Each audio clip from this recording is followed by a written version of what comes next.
Good morning and welcome to your Friday, 1st of March market news update. Inflation in France, Germany and Spain eased in February, and traders now await for HICP data for Eurozone as a whole. The Fed's favorite inflation metric yielded no surprises as it matched expectations, and rate cut projections remain unchanged. Nikkei soars to fresh all-time highs supported by BoJ Governor Ueda's dovish remarks. Cooler PCE data channeled minimal flows towards gold, and the safe haven asset marches towards its second week in the greens. Mixed manufacturing data by NBS and Caixin complicate assessments for the Chinese economy's recovery plans. Speculations for additional supply cuts by OPEC Plus lift the WTI to 1-month highs this week. Finally, albeit the expansion of GDP growth of Canada, the Loonie remains prone for further weakness against the dollar. That's all for now, and thank you for watching.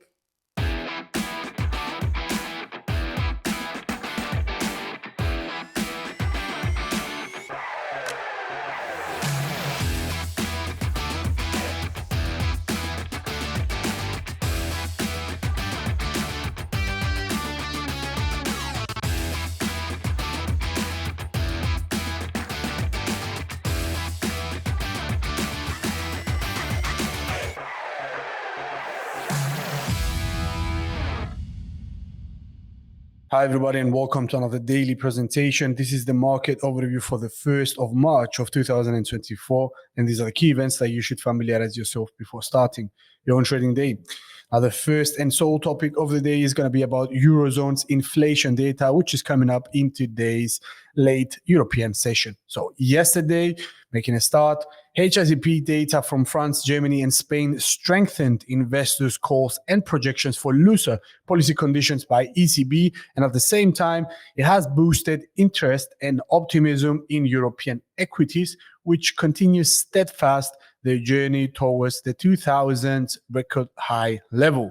Now, more specifically, inflation in France, albeit missing analyst estimates for a cool down to the 3% level, the rate was reported at the 3.1%, recording 0.3% drop from the 3.4% reading. So definitely good news coming out from France in regards to inflation, whereas Spanish inflation matched wider market expectations and eased to the 2.9% level, recording a 0.6% drop from last month's 3.5% level. So both Spain and France recorded decent cool downs of inflationary pressures. At the same time, the results from the bloc's largest economy, Germany, were in fact the eye-catcher during yesterday's session, since inflation cooled more than expected, falling from the 2.9% level to 2.5%, and recorded the most meaningful kind of development so far from these peers in other countries in the European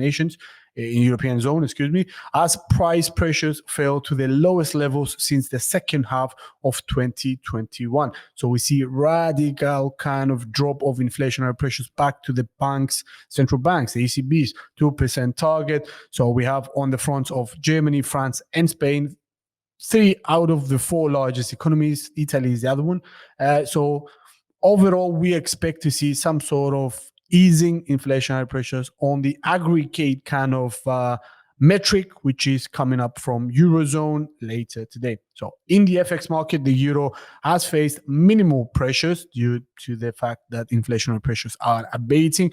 Yet the common, we're talking about Euro USD here, remains predisposed for weakness should we see today's HICP print from Eurozone recording a below expectations reading. Okay, so we have to brace for that as well, given that we see inflationary pressures from Spain, Germany, and France recording kind of decent drops. Okay, so forecast in regards to the HICP of Eurozone, the preliminary reading for the month of February, point to a slowdown of inflation to the 2.5% level. We're talking about the headline rate here, down from the 2.8% level of the prior month. So 0.3% drop for the headline is expected. And we see also a fall to the 2.9% level for the core rate, which excludes volatile food and energy prices, down from the 3.3% reading. So 0.4% expected fall from the core rate as well. So broadly speaking, we expect to see easing inflationary pressures from Eurozone. And should we see the actual results falling below these kind of expectations, okay, to the 2.5% for headline and 2.9% for the core rate, that from our point of view could push money market participants to place even more faith in the rate cut scenario of the June meeting, which is the first meeting that we see traders bracing for ECB to cut rates, but also them being investors and money market participants declaring that the fight of ECB with inflation and the aggressive tightening campaign of the bank is officially over. We will see whether we will get this kind of confirmation. Now, currently, Euro-OIS probabilities foresee 4 rate cuts by the European Central Bank in 2024, starting at the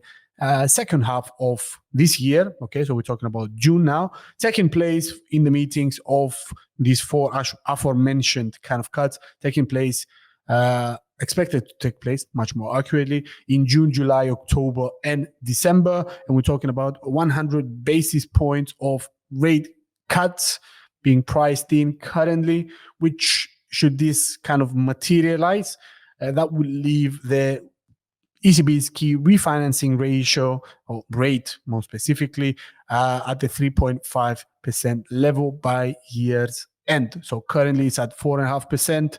The refinancing rate, 4% is the borrowing rate. So respectively, market at least expects to see 3.5% for the refinancing and 3% for the borrowing rate. Okay.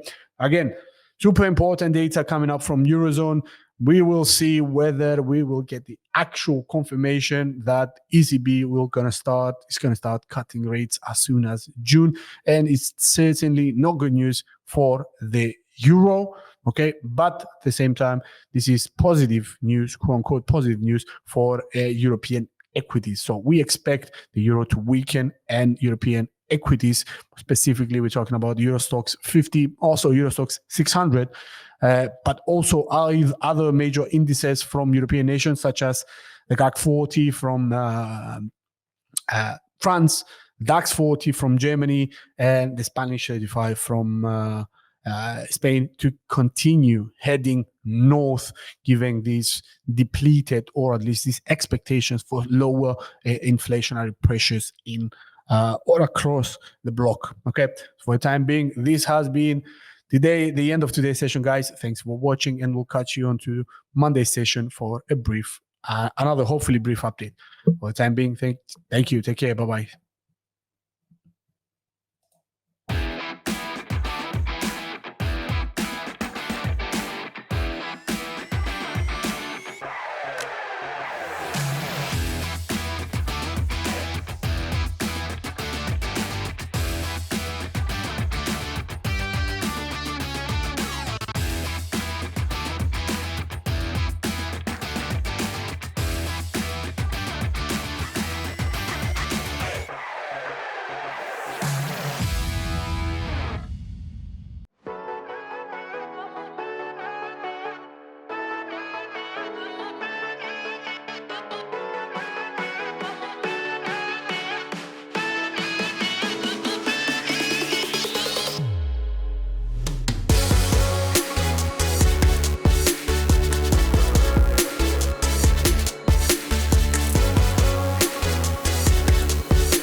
We're going to talk about the head and shoulders, for example, pattern. We're going to do a brief intro into the saucer pattern, or in other words, the cap and handle. We're going to visit double tops, double bottoms, triple tops, triple bottoms, all that kind of lovely stuff, flags and pennants, ascending triangles, descending triangles, symmetrical triangles, all that kind of stuff. We're going to see them into today's session. Again, it's going to be super basic. It's for you guys that have just started out your trading journey. I'm going to give you a brief overview of what patterns you may start to if you would like, spot out once you give you what kind of templates, what kind of characteristics they need to have in order for them to be valid. Okay, so without further ado, let's make a start. So this is the risk warning and the disclaimer. You can read that on your own time. For the time being, let's move on. What is the agenda of today's session? So we're going to do a brief introduction into chart patterns. We're going to underscore and outline the most widely known patterns. And then I have personally split into two categories, two broad categories, what we call reversal and continuation patterns. We're going to watch and we're going to go over each and every one of those that fall under any of these two categories, for you to, again, get assimilated with what patterns may arise in the financial markets in general, and again, spot them, identify them correctly, judge whether they're valid or not, and trade them accordingly. Okay, so let's do a small recap before we start. So technical analysis, this is a branch of technical analysis we're going to study today, chart patterns. So let's do a small overview of what technical analysis is. So it's a study in a sense of market action through the use of charts in order to forecast future price trends. Again, some may call it a psychological study of behavior of traders within these financial markets. Okay, so market action in a sense includes three elements, what we call price, volume, and open interest. And technical analysis can be used at the end of the day in all kind of time frames for each and every instrument you would like. And more specifically in regards to time frames, you can do technical analysis for short time frame periods, medium term, and longer term kind of again, what would you call it? Horizon. Okay, so it applies and can be applied and can be used for any given type of trader out there, whether you are a scalper or a swing trader or a position trader. Any one of these kind of types of traders can benefit from using technical analysis because it can be applied to any given time frame. Okay, so technical analysts develop trading rules and trading system by using various theories, charting tools, and indicators. We have briefly outlined them meaning some charting tools we have done in the past.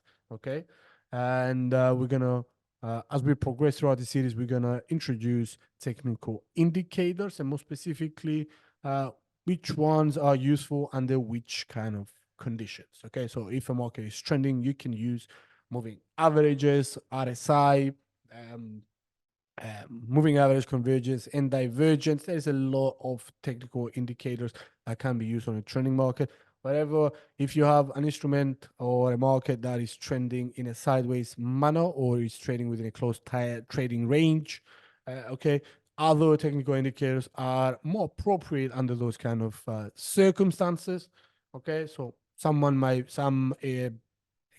examples of technical indicators that can be used on these sideways kind of movements are commodity channel index. You can do McClellan, ADX, possibly. You have a lot of other technical indicators calibrated for each and every kind of type of trend within a market. Okay, so the idea here is to introduce all of them and introduce what are the strengths and weaknesses, and at the end of the day, apply them accordingly depending on the situation. Okay, so at the end of the day, we have let's circle back to technical analysis, the overarching theme of this kind of presentation as well, and many others throughout the series. As technical analysis and technical analysis in general has three main principles, if you would like, and more, but we decided to place on this slide the most widely known ones, or at least the ones that most agree are the key components. Okay, so there are three quote unquote truths in regards to technical analysis, again, quote unquote, that market discounts everything, and any sort of new information coming in is already at that point in time being implemented into the price action. So markets are being moved by incoming data. And once incoming data rolls in, the market adjusts itself accordingly. Now, the other aspect is that the key principle is that price moves in trends. Okay. Hence, if you assume that from the beginning, that means there is an inherent predictability in regards to market trends, and you can actually capitalize upon that. And the last one is that history tends to repeat itself. So points in time in history when you have specific underlying factors, okay, directing a price move towards an undefined kind of goal, okay, or end or direction, okay. If those same parameters or same underlying components arise in a different point in time, you can, in a sense, once again, expect the market to react in a much similar manner. So, for example, we're talking about a simple example might be a central bank embarking on an aggressive tightening campaign since inflation in that economy has run rogue, if you would like, or has exceeded the bank's target. You would reasonably expect to see the reaction from central banks, which, if inflation is high, they will follow up with interest rate hikes, which we have discussed in the prior webinar, that once you start seeing a central bank raising rates in order to squash inflation, you get specific kind of movements in markets. For example, you will see, reasonably speaking, an appreciation of that country's currency, okay, more inflows towards that specific currency, mainly to take advantage, mainly because international investors take advantage of that high interest rate kind of level within that country and get, in a sense, paid interest because they will deposit money into that denominated, that country's kind of denominated accounts, if you will like. And you also get similar reactions or opposite reactions in that kind of case in regards to stock markets, since you have a bottleneck of funds flowing from central banks towards businesses and banks and then businesses. Okay, that tends to lead to a loss or slowing down of consumption trends. Okay, or at least access to funds is much more hard. Thus, in a sense, stifles economic activity, and therefore you don't have the same opportunities in the, for example, equities market. Thus, you can have a negative reaction in stock markets. So it's a different plethora of different indicators and different components that affect markets in general. So once you see a bundle of these kind of underlying circumstances arising at, for example, this point in time, and you go back in time and see what kind of other periods have had the same kind of underlying parameters, and you see the reactions, you can extrapolate from that and capitalize upon that. That's, in a sense, the point about the history tends to repeat itself. Okay. So again, inherent predictability is used for profit-making opportunities. Okay. So let's move on to the most widely known patterns. Okay, which is the main concern of our webinar series, webinar episode today. Okay, so chart patterns, let's make a start with the most widely known ones. Okay, so the prime example for a cap and handle formation is what is one of the most widely known ones, the most symbolic or the most recognizable one by traders, because mainly because it's super simple to spot. Okay, and it has specific kind of components or parameters that need to be fulfilled in order for it to be a valid cap and handle formation. So cap and handle formation, also called the cap with the handle, same thing, is a bullish chart pattern that is defined by a chart where you have an instrument's price which drops in value. Hopefully you can see my mouse pointer. Okay, we're talking about the left-hand side of the so-called cap. Okay, price drops in value, then rises back up to the original point in time. Let me get my pen, whatever that is, much more nicely the Okay, so the initial reaction is a sharp fall of prices. You get some sort of base here, okay, or a consolidation area if you would like, okay, and then is followed up by a sharp rise with prices at the same level as the one that has fallen in the past, okay, which created this kind of cup. And you get from there another drop, not as harsh as the first one. Again, some sort of consolidation, a rebound, and then what we say when we call in financial markets a technical breakout from that same level that we saw prices falling initially, second level where we saw prices stalling at. Once you see the break above that is, in a sense, the complete formation of what we call a cap and handle. Let's look into the characteristics. However, in order for us to keep that on the back of our minds, and when we see a cap and handle formation, spot it correctly firstly, and then validate by checking the boxes whether this is actually a cap and handle formation. So important characteristics of this pattern is that a cap and handle formation should follow an increase in trend, ideally one that is only a few months old. We're talking about this level here. Okay, so the older the increase, the trend, the less likely that the cap and handle will be an accurate indicator. Now, the shape, in regards to a shape, a cap and handle formation, the cap must always precede, okay, the handle, okay? You can't have a cap and handle formation like this. This is not a cap and handle formation, okay? So a valid cap and handle formation, okay? The cap must always come before the handle, okay? So not the other way around. That's a first, okay? That's the first parameter that you should pay attention to. Now, the cap should form, let me get this out of the way.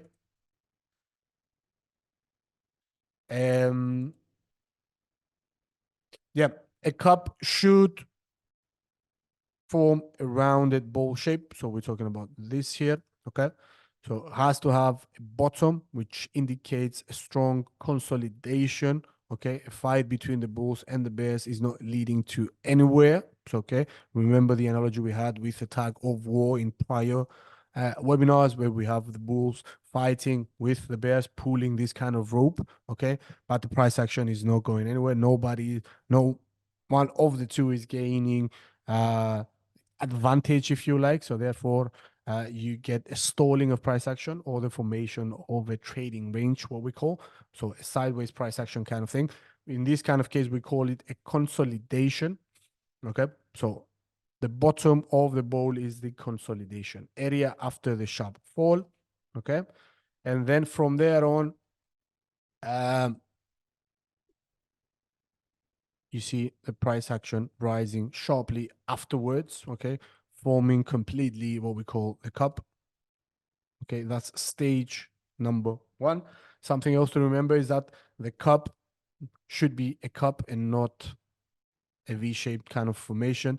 V-shaped kind of formations, obviously, by looking at them, they broadcast some sort of volatility. So falling of price action and then jumping right back up is not what we look for here. We need to have some sort of area of consolidation, that fight between the two, because this might be just, again, a volatile kind of reaction and not an actual valid formation of the cup. So something else to keep in mind. So in a sense, the cup should be fairly shallow and ideally should retrace about 30 to 50% of the price increase. Okay. So if you have a movement coming up like this cup shall be about half or 1/3 of the prior move. Okay. So that's something else to keep in mind, this kind of analogy. So the perfect pattern would have equal highs on either side of the cup. So for the level where the price action has fallen from, okay, now acts as a valid resistance level. So the price action should ideally come up to that kind of point and face resistance once again. So nearing that level is the ideal kind of thing, but also have variations. You might have some price action breaking above it or not coming up to that kind of level. Still valid, but not as valid as an ideal cup and handle, which needs to rise to that kind of level for the same, rise to the same level as well and challenge once again and fail. Okay. And the duration of the cup, in a sense, should last for about 1 to 6 months. You can adjust that for lower kind of timeframes as well. This is, remember, this is the written in stone kind of textbook description of a cup and handle formation. You can spot a cup and handle formation on a much shorter time frames. We're not talking about mini charts here. Maybe instead of 1 to 6 months, that could take place, for example, between 4 weeks, or meaning 1 month, and let's just say 2 or 3, okay, or at least 3 weeks and 2 months max, okay. So remember this kind of analogy because it's going to come in handy, okay. So the cup must always take longer to form compared to the handle, okay, something else to keep in mind. So if the duration of the cup has taken between 1 and 6 months to form, the handle shall and should, if it is an actual validated kind of cup and handle formation, should take anywhere between 1 to 4 weeks. Okay, so you get the analogy that this handle must be much shorter in duration compared to the cup. Okay, so in other words, that is not optimal to have a cup and handle like this. Okay, so in a sense, you need some sort of analogy between the two. You need this handle to be much shorter in kind of duration compared to the cup. Okay, so in regards to volume, the volume of the instrument could decrease along with the price during the cup. Okay, and should increase rapidly near the end of the handle, okay, where prices begin to rise. Okay, we need to see a rising volume somewhere in this kind of region. Here you're going to have fall of volume, okay, stagnated volume levels here, rising volume levels here, but most volume, at least the stronger the volume bars or the larger the volume bars, should take place in this kind of breakout phase, if you would like, at the candle, at the formation near the candle. Okay, that's the ideal volume profile for a valid cup and handle formation. Okay, so moving on. Before we move on, let's quickly point out that there is an actual cup and handle formation being formed on instrument, on an equity. I found this a few days back. We have been capitalizing upon this. We played this quite a few times. So we're talking about what these companies call compass pathways. You can clearly spot cup and handle here, cup formation here, and a handle formation there. Okay, so let's look at it with a little bit more clarity, or zoom in a little bit. Does it validate our kind of rules in regards to being a valid cup and handle formation? So let's firstly speak about time and duration. So it took from the 14th of September until January 8th to form. So we're talking about 3 months, okay, for the completion of the cup and handle formation. Let's look at the level that it has fallen from. Okay, so the lips of the cup, if you would like. Okay, so this is the level where it fell from. This is the consolidation area, or the bottom of the cup we just mentioned. Okay, some consolidation has taken place between this kind of range. Okay, then you see the right hand side of the cup, okay, rallying as high as the level that it has fallen from. Okay, so stalling there. Okay, this acts obviously as a resistance, which is going to be turned into support. You're going to see that shortly. But for that point in time, that was the resistance level, we see the pullback or the retracement and the formation of the handle. Okay, how much time did this take? Obviously less than the 3-month period we just said. So from September to January for the formation of the cup, and it took merely how much? From the 8th of January until the 26th, so 2 weeks, give or take, okay, for the handle to just say materialize. And after that, we see what exactly you normally see after a technical breakout. We see the first challenge of the resistance level failing, the pullback, rise again of the price action sharply with rising volume as well. So volume indicator there, but you can see that from MIT as well. Rise of price action, breaking past of the prior, okay, resistance level, okay, and rallying to new ground. And some area where would you reasonably expect to have some sort of resistance after the breakout would have been that, broke past that. So we have to go further back. Okay, so obviously you will have had some sort of pullback there, or at least a stalling there, because this is certainly a valid resistance level. And if you can pull that further back, you can see the price action has rebounded quite sharply from there.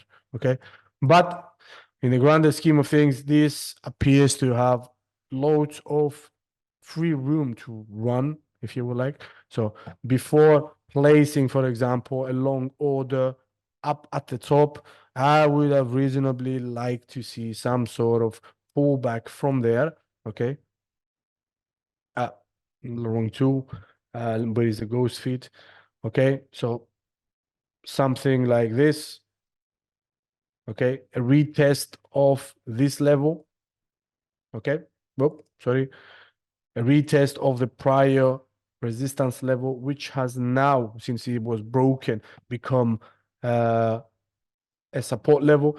If we see a price action falling back towards this kind of level, the approximately $10 level, bounce, finding support there and bouncing once again higher from there, this is definitely a lovely play for going long. So if, for example, something like this happens, is definitely ideal. Okay, so not going beyond that, I have to fix this. Okay, if you get something like this, okay, hopefully let me mark it for you. If we get a retest and then in a sense another higher low, okay, so you can do this to mark this kind of territory. Okay, if you get a higher low, we're using an ascending kind of trend line, and then you see the price action rolling from there, that would be the ultimate, if you would like, entry point for playing correctly this kind of pattern. Okay, so having a target like this, and let's see where we reasonably expect to get some sort of stalling of price action. Certainly the next target is way, way, way far away from us. So if we assume that this is definitely a valid resistance level, obviously you can see that is a pick and we see a rapid falling of prices. You have multiple targets for you to choose from on where you place your take profit from. Okay, next valid one might be this, which is somewhere where we would have reasonably started to cover at least partially our position and make money on this. So let's see, the risk reward ratio is somewhere around more than 4. So that's definitely nice. So we're risking about 8.5% if the price action falls to the prior support level. Once we get all this kind of movement, we're risking approximately 8.5%, and we are willing to make money, let's just say, and for what, 35%. So that's definitely something very nice in regards to risk reward ratio. Okay, so that may be one play if you are much more aggressive and much more, I don't know, exuberant in your take profit targets, you can raise it up there, which is 70%, definitely some eye-catching kind of number, but it's going to obviously take longer than that. We don't know for sure if that's going to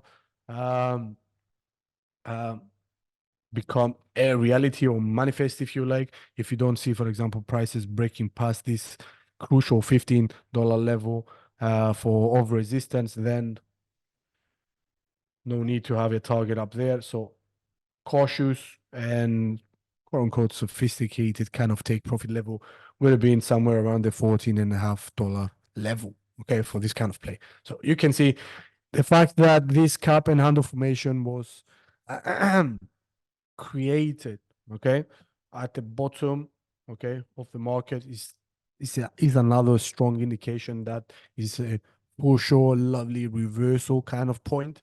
So it gives us much more confidence that the price action will rally from there onwards. Okay, so that's one play for you right there, guys, in real time. Okay, so moving back to our slide of the presentation. Yep.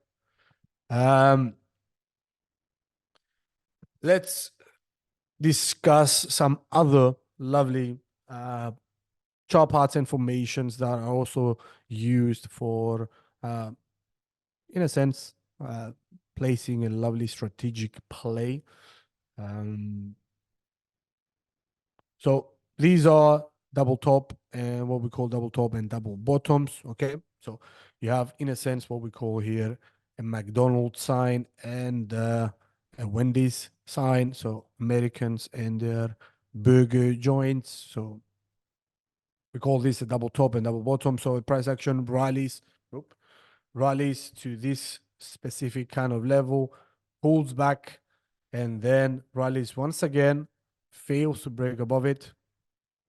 Okay, price action retraces to lower ground, breaks what we call this kind of neckline, and then surges from there downwards.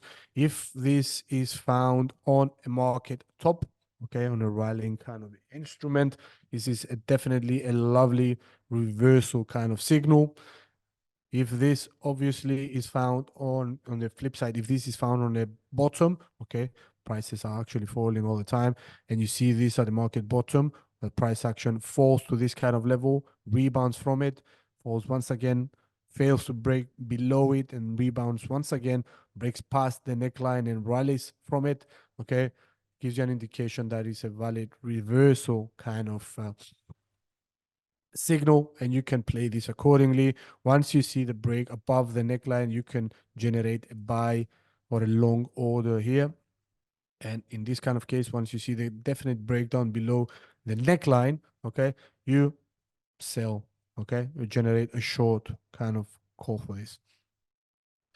Obviously, there are variations of the double top and double bottom.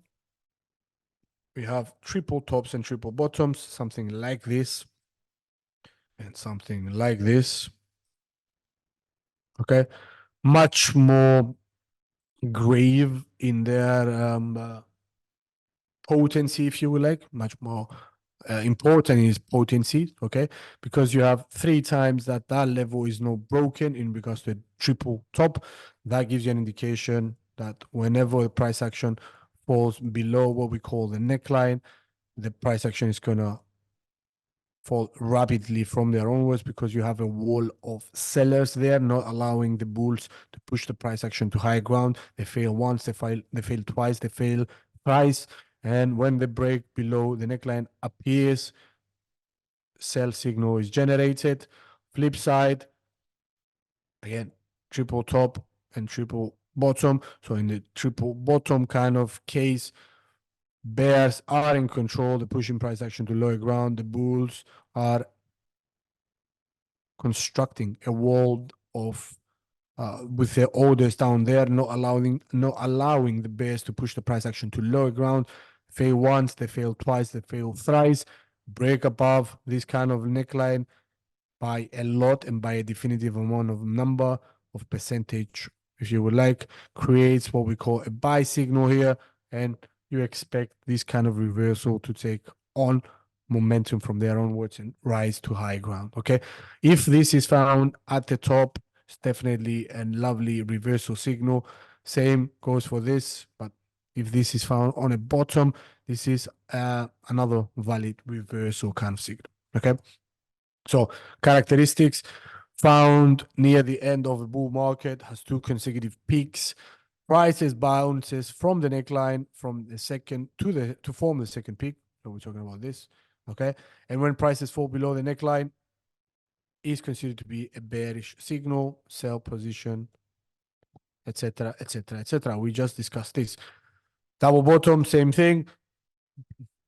If double bottom is the end formation in a declining market, yep. So if it's found in the bottom, definitely potent. It's identical to the double top, except for the inverse relationship in price. Obviously, the pattern is formed by 2 price minima or 2 lows. Yep. Separated by a long peak. Okay. Which kind of defines the neckline. This is the neckline. Most of the rules are associated with the double top formation also apply to the double bottom formation. So a break above this level is a buy signal, strong reversal kind of chart pattern formation. Okay. And volume, we need to show up marked up interest or increase, excuse me, once you start to see prices rallying here at the end of the second bottom. Okay. So here you need to have the confirmation for a rising volume. Okay. Next one is what we call the head and shoulders chart pattern. Okay. We're not talking about the shampoo here. Okay. So you have what we call a left shoulder, imagine a head, and a right shoulder. Okay.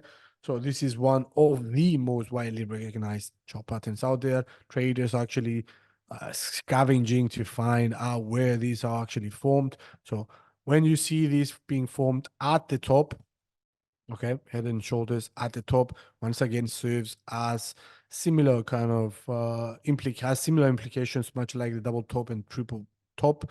Okay, break below the neckline, which is the connecting line between the 2 throws. Okay, here, break below here is what generates the sell signal, but it needs to be a substantial kind of move, a clear break below it. Okay, so it consists of, in a sense, 3 peaks, 1, 2, 3. We just noted a neckline is drawn connecting the lowest points of the head, and a break through the neckline provides a sell opportunity. Okay, covered this. Opposite case here with the inverted head and shoulders. If this is found on a market bottom, okay, again serves as a reversal signal. Once again, bullish reversal signal in this kind of case, bearish in regards to this. Okay, so again, left shoulder, head, and right shoulder, these 3 throws. The head must always be lower than both the shoulders, something else to keep an eye out. Same thing goes for here. Head must always be higher than the left and right shoulder. We don't really give much attention to the positioning of the right and the left shoulder, comparing them together. Okay, so might be near the same level. Fair enough. Some of them might be slanted, so this one might be higher than this one. Nevertheless, what we pay attention to is the head needs to be higher than both of them, and we need to see the connection of the 2 throws forming the neckline. A break below the neckline, sell. Opposite is situation here. So the head must be lower, okay, than the left and the right shoulder. Inconsequential whether the left shoulder is going to be higher than the right or the right higher than the left. We don't care about that. We do care, but not as much. Okay, so again, break above the neckline, which is the neckline is the connection of the 2 peaks or the 2 rebound levels. Okay, the higher price action has rebounded from. Okay, connection of the 2 creates the neckline. A break above the neckline, definitive break above the neckline, serves as a valid buy signal. Okay, so opposite case when it comes to this. Okay, so head and shoulders formation is one of the most well-known reversal patterns on the technical analysis chart. When a price trend is in a process of a reversal, either from a bullish or a bearish trend, is a characteristic pattern that takes the shape and is recognized as a reversal formation. We noted this Inverted head and shoulders, completely the opposite. Inverted head and shoulders formation is the same is, as the name suggests, the opposite of head and shoulders. And here is too a reversal pattern, something else to keep in the back of your mind. On the technical analysis chart, when the price trend is in the process of reversal, either from a bullish or a bearish trend, characteristic pattern takes shape and is recognized as, once again, a reversal formation. Okay, so importance of the neckline, we have commented on this. Let's go on with a formal definition. So the drawn neckline of the pattern represents a support level. Whoop. Didn't want to erase this. Okay, so it acts as a support level. We're talking about, obviously, the normal or the traditional head and shoulders. This is obviously resistance, serves as resistance. This is support because you have price action bouncing from it. Okay, so and the assumption cannot be taken that the head and shoulder formation is completed, okay? Something else to pay attention to, unless the neckline is broken. So if this is not done and you get something like this, not a head and shoulders formation, you need to have a definitive break below the neckline, okay? And such breakthrough may happen to be on more volume than not. So you need volume bars being higher here compared to this, okay? Something else to keep on the back of your mind. Hence, a breakthrough should not be observed carelessly. A serious situation may occur. So if such a break is more than 3 to 4%, arbitrary number, but good enough, okay? 2 or 3%, 3 to 4% breakdown below this kind of level is what defines a nice, valid neckline break or a valid signal for a short position. So when a price action drifts through the neckline on small volume, okay, we're talking about this area right here, there may be a wave up, although not certain, but it's sometimes observed. So the limit does not cross the general level of the neckline before selling pressure increases. The steep decline occurs and prices tumble with great volume. Okay, so pretty much self-explanatory. So characteristics, most of the times the head and shoulders are not perfectly shaped. We commented on this. The formation is therefore it could be slightly tilted upward or downward. So if you compare the left shoulder with the right shoulder, you can have these kind of discrepancies most of the time. Now, never have I ever, personally speaking, here observed an equal kind of symmetrical head and shoulders. Maybe I have not seen many of them, that's why. But they definitely exist out there. Most of the ones I have seen, the two shoulders are not perfectly aligned. Some or one of the two is slanted either upwardly or downwardly. Nevertheless, you need to have the head above the two shoulders, definitely, then definitive break below the neckline in order for it to be a valid head and shoulders formation. Okay. Let's finish up with the characteristics. One shoulder may appear to drop, okay? On many chart patterns, any of the two shoulders may appear broader than the other two, which is caused by time involved in formation of the valleys and troughs, okay? Something else you can observe there. They're not going to be symmetrical in time as well, not only in price, but they may not be symmetrical in duration as well. No problem with that. Okay, this is definitely a variation. Neckline may not be perfectly horizontal, so sometimes you're gonna have slanted kind of necklines, either upwardly or downwardly, or maybe you can have a perfectly parallel one, okay, or a horizontal one, more specifically. If the neckline is ascending, then the only qualification of the formation lies in the fact that the lowest point of the right shoulder must be noticeably lower than the peak of the left shoulder. Okay, so usage as a tool, head and shoulders is an extremely useful tool after this confirmation. So it needs to be complete in order to be valid first before it needs to be assigned potency, okay, and measure the minimum profitable extent of the subsequent move from the neckline, okay. In order to confirm, you need to, in a sense, calculate the difference between the neckline and the head, and you project that upwards, okay. If the break is near that, then you'd have definite confirmation that price action is going to move to high ground in that kind of case if it's an inverted head and shoulders. Okay, so to find the distance of the subsequent move, measure the distance from the peak of the head to the neckline, then measure the same distance down from the neckline on up if it's an inverted head and shoulders, to point where the prices penetrate the neckline after the completion of the right shoulder. Okay, this gives the minimum objective of how far prices can decline from the top after the completion. Okay, hopefully everything is here kind of clear. Okay. Next topic, moving on, reversal patterns. We also have what we call wedges, okay? So wedge is in a sense identified by two converging trend lines that come together at an apex. What distinguishes the wedge is noticeable slant either to the upside or the downside. So you have not parallel lines, okay? This is what we call a channel, more specifically an upwards moving channel. Wedge, the lines, this time, this line, this one, and this one, okay? They are slanted and they are, if you extend them further into the future, they are actually converging, and you might call this converging triangle in a sense, okay? So you need to have them, if you extend them further into the future, they're gonna meet, okay? This is what we call the apex, by the way. This is the apex and this is the base, okay? The start or the creation of the ascending wedge or descending wedge. So this is the base, the distance between these two lines, okay?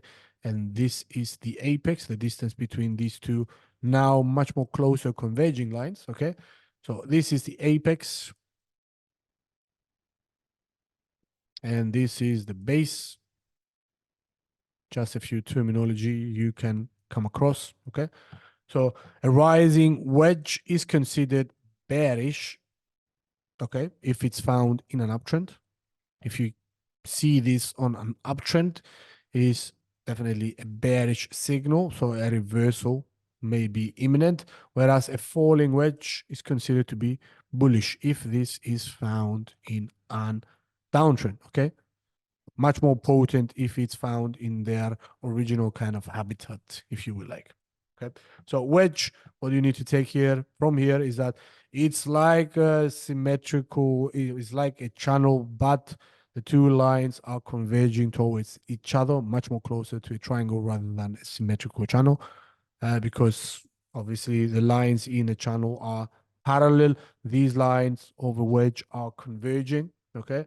This is one of the characteristics of a wedge. So if it's found in an uptrend, it's considered to be a bearish signal. If it's found in a downtrend, if it's a descending wedge, is considered to be a bullish signal. Okay, so the wedge pattern is another commonly found pattern in the price charts of financial trading instruments. The pattern is characterized by contracting range in prices coupled with an upward trend in prices known as rising wedge, or in the flip side, a downward trend in prices known as a falling wedge. So this is what you see here. Sequentially lower highs. Okay, so at least the highs, they're higher highs, but they are not rallying much harder than they should be, if you like. At the contrary, you have higher lows. Okay, so you have this kind of area of congestion, okay, as you progress through time and as you climb upwards. So the bulls are in a sense losing momentum, okay, and the bears are eager to jump into the picture and drive the prices to lower ground, hence it's a bearish signal. Where on the opposite side you have contracting kind of falls in regards to the bears momentum. The bulls are eager to enter the picture, okay, and once they do and the price action congests near the apex, I made it worse, near the apex of the descending wedge, this serves as a bullish signal. Okay, so a wedge pattern is considered to be a temporary hold of a primary trend. Okay, it's never a main trend. Okay, it's a hold in a major trend or a primary trend. So it's a type of formation in which trading activities are confined with a converging straight lines, which form a pattern. So this pattern has a rising or falling slant depending on the direction. So falling and rising wedges are small part of intermediate or a major trend. When we go over Elliott wave theory, you're going to have these kind of patterns emerging at specific points in the motive kind of waves over Elliott waves or on the corrective waves as well. So brace yourselves for this. It's going to come near the end of the trading series, our webinar series. For the time being, let's move on. As they have reserved for minor trends, they are not considered to be major patterns, obviously. Now, once the basic or primary trend resumes itself, the wedge pattern loses its effectiveness as a technical indicator. So if they not break towards the downside and continue rising higher, obviously it's not a wedge. You shall not take that as a reversal signal. Therefore, extrapolating from this, you need to see a definitive break and a move, substantial move towards the opposite direction in order to be sure that the wedge is actually a valid one. Okay, no brainer there. Okay, so ascending or rising wedge. I think we have covered all of this, but let's quickly go over it. We're running out of time as well. So the rising wedge pattern is characterized by a chart pattern which forms when the market makes higher highs and higher lows with a contracting range. High highs, high lows, but as you can see, the range is contracting. So when the pattern is found in an uptrend, it's considered to be a reversal pattern, as the contraction of the range indicates that an uptrend is losing strength. This is how to interpret this kind of ascending wedge. Okay, so when this pattern is found in a downtrend, it's considered to be a bearish pattern, as the market range becomes narrower into a correction, indicating that correction is losing strength and that the resumption of the downtrend is in the making. So if an ascending wedge is found in a downtrend, it acts as a continuation pattern, not a reversal. Okay, so pay attention where you find ascending or descending wedges. So if an ascending wedge is found on the top, is a reversal signal. Okay, whereas if an ascending wedge is found on a downtrending kind of movement, okay, is considered to be a continuation pattern, not a reversal. Okay, because you need, in order for you to remember why that is, and when to see that on either an upside or a downtrend, kind of uptrend or a downtrend, you need to understand what this kind of formation means. Again, this means that the uptrend or the movement is losing momentum. Okay, the uptrend is losing momentum. So if it's found at the top, it's a reversal. If it's found on the bottom, that means the pullback, because this is going to be considered as a pullback if the price action is moving in this kind of fashion. Okay, this is running out of steam. This meaning all this I just circled is losing steam, and continuation will ensue. Okay, so in a rising wedge, both boundary lines slant up from left to the right, obviously. Although both lines point in the same direction, the lower the line rises at a steeper angle than the upper one. Okay, obviously, this is less than this. Okay, the slope of this is much slower than this. Okay, so prices usually decline after breaking through the lower boundary line by a definitive amount. Okay, so descending or falling wedge, completely the opposite. So let's go ahead. The descending wedge pattern is characterized by a chart pattern which forms when the market makes lower lows and lower highs with a contracting range. You can see that there. When the pattern is found in a downward trend, it's a reversal. Whereas if it's found in an uptrend, it's a bullish continuation pattern. Okay? So as the market becomes narrower into correction, that indicates that the downward trend is losing strength and the resumption of the uptrend is in the making. Okay, So this is what we call a reversal. This descending wedge, because it's on a downtrend, signals, okay, a reversal. Whereas if that same thing was found in an uptrend, it's a continuation pattern, okay? So you can see its dual nature. So you need first to identify where the market is moving towards to, then identify if you can spot correctly a descending wedge or an ascending wedge, and extrapolate from there onwards. First, you need to identify the major trend in order for you to make sense where it's going to move, okay? And you need to see a complete and utter definitive break above it in order for you to be more sure that is an actual descending wedge, okay? And continuation or a reversal will take place depending on the movement of that specific market, the major kind of trend, okay? I think it's enough about this. Let's move on to continuation patterns. We have flags and pennants, which represent brief pauses after dynamic market moves, okay?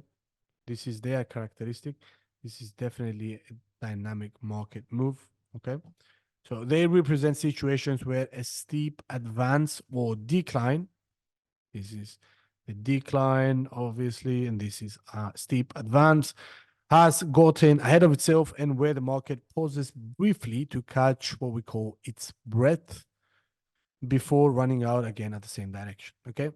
So this is what we call the three drive or flags and pennants, okay?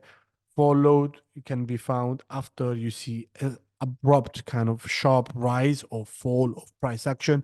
You see the price action moving to the opposite kind of direction, okay? Power, brief, taking a breather, and then wow, is busting into higher territory with a lot of momentum and volume and price action, okay? Opposite opposite situation here, okay? Pennants are the other kind of type of a continuation pattern.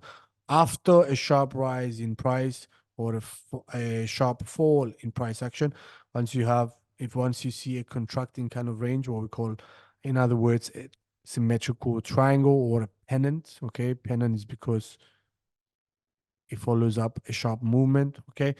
You expect to see a continuation of the price action to higher ground. Obviously, you need to see definitive break above it in order for you to get the confirmation that the price action is going to move to higher ground. Okay, but it serves the same purpose. They are continuation patterns. They are giving you the indication that the price action is taking a breather after a sharp move. The market has overextended itself. The market participants are now correcting, quote unquote, the price action. And at the end of the day, once you see the bulls and the buyers fight kind of giving in and moving closer to the apex, the bulls once again take the direction, the initiative, and push the price action to high ground. And in this case, the bears do so as well. Okay. So this is the verbal kind of description, written in word for illustrated for you to look at. So the flag pattern is encompassed by two parallel lines. So this is what we call a channel or the three drives. Okay, kind of move. These lines can be either flat or pointed to the opposite direction of the primary trend. This moves upwards, this moves up, excuse me, this moves downwards, this moves upwards, opposite direction. Okay, the pole, this is the pole, this sharp, abrupt move, okay, is then formed by a line which represents the primary trend in the market. Now, the pattern is seen as the market potentially just taking a breather after a big move and continuing its primary trend. Okay, discuss this. So pennant pattern, again, discuss this as well. The pennant pattern is identical to the flag pattern in its setup and implications, but the only difference is that consolidation phase of a pennant pattern is characterized by a converging trend lines rather than parallel. Okay, so flags have parallel lines, whereas pennants have converging lines. Okay, not as nice, but you get the point. Same as another continuation pattern. Okay, so this brings us to the end of today's session, guys.